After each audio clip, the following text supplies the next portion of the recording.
Imagine walking along worn Roman stones beneath a crimson sky. Around you, voices blend with wind, traders bargain, horses snort. But something strange stops you cold. The emperor approaches. Draped in fine robes, he walks proudly. Beside him, a graceful figure glides silently. From afar, it seems she is royalty elegant, radiant, wrapped in silken cloth and rare gems. Yet murmurs follow, faces turn. Whispers grow like smoke. People recognize the horrifying secret. That lovely companion, the so-called bride of the empire, was not always what she appeared to be. Her name was Sporus. Not long ago, he had been a boy. What happened to him was no ordinary tale. It was not only strange, but cruel beyond reason, a story soaked in manipulation, pain, and control. What you are about to hear is not a myth. It is real. This account reveals how one man's sorrow became obsession and how unlimited authority turned another human into a ghost with no voice of his own. At the center of this darkness was Nero, ruler of millions.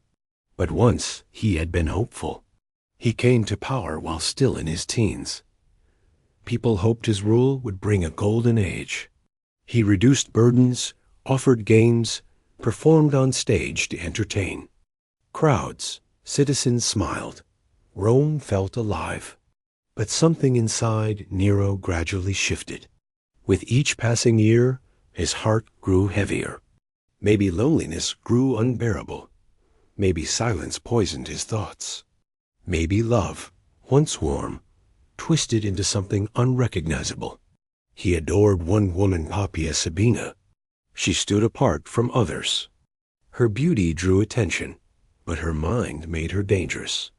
She moved through the court like a flame. Powerful, careful, brilliant. She replaced Nero's former wife, Octavia, a quiet girl from the imperial line. Where Octavia faded into shadows, Poppaea demanded admiration. Her voice echoed in halls. Her opinions shaped plans. Nero, once distracted, now circled her like a moth. His feelings were no longer affection. They were something darker. Their love started with whispers behind walls, stolen glances during ceremonies. But it did not remain secret. Soon, Nero cast Octavia aside, blaming her for coldness. He married Poppaea with displays so grand, even gods might envy. She received gifts from distant lands, surrounded by servants who dared not speak out of turn. Artists captured her image endlessly, for palaces, for chambers, for Nero's lonely nights. But devotion became imprisonment. Guards stood near her at all hours. Every movement she made was watched. Jealousy consumed the emperor. If another man gazed too long, punishment followed. Even her smiles were studied for signs of betrayal. Still, Poppaea refused to become silent. She remained clever, sharp, unwilling to bow. She challenged Nero's decisions. She questioned his judgment. She corrected his mistakes. One day, during a seemingly ordinary quarrel, something irreversible occurred. She was expecting a child. Voices rose. Words pierced the air. Then, an act of violence changed everything. Some accounts speak of a single brutal strike. Others describe repeated cruelty. The result never changed. She died. So did the unborn child. In that moment, the emperor saw what his rage had done. He fell beside her motionless form, sobbing. He screamed commands into empty air. Physicians were dragged in, offered riches or threatened with pain, anything to bring her back, but nothing could. Death remained. Grief overtook reason. He refused the fire meant to cleanse her body. Instead, she was preserved. Her tomb, grander than any before, became a shrine. Nero built a cult in her name. Rituals followed, offerings made. But even that was not enough. He spoke to her corpse. He begged it to reply. And then he searched. In halls where silence settled, He found a boy, Sporus. This young soul lived in service.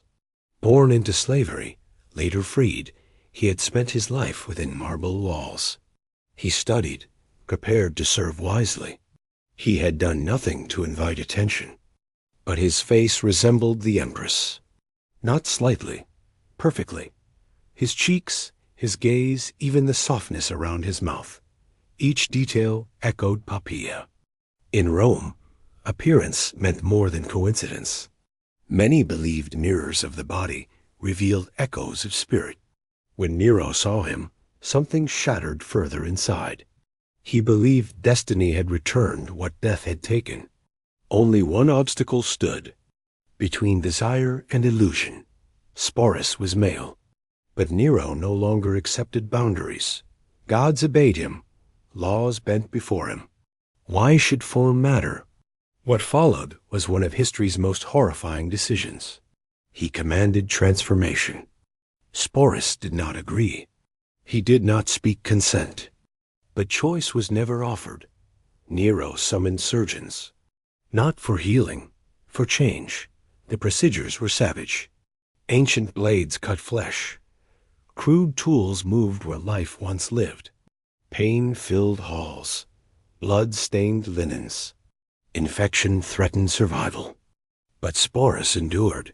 He survived. He awakened in a world that no longer belonged to him. From that point on, he was shaped inside and out. New clothes arrived, robes stitched for women. Jewelry once worn by the deceased now draped his limbs. Hairstylists pulled and curled strands, adding pins, threading gold. Faces around him clapped silently, pretending joy. Yet behind every glance, horror waited. His voice was reshaped. Teachers whispered lessons in softness. They adjusted posture, gestures, language. He practiced sitting without creases in his dress. He walked slowly, gracefully, each step rehearsed. He was taught how to smile without joy. He learned to become invisible within light. And finally, the emperor announced a wedding, a full imperial union, not secret, not quiet, but loud, proud, celebrated. The empire watched. The celebration cost fortunes. Rooms overflowed with lamps, flowers, music. Tables bent beneath feasts. Nobles brought presents. Scripts were signed. Vows were exchanged. Nero renamed Sporus. Now he called him Sabina. Not only was Sporus forced into appearance, he was rewritten completely.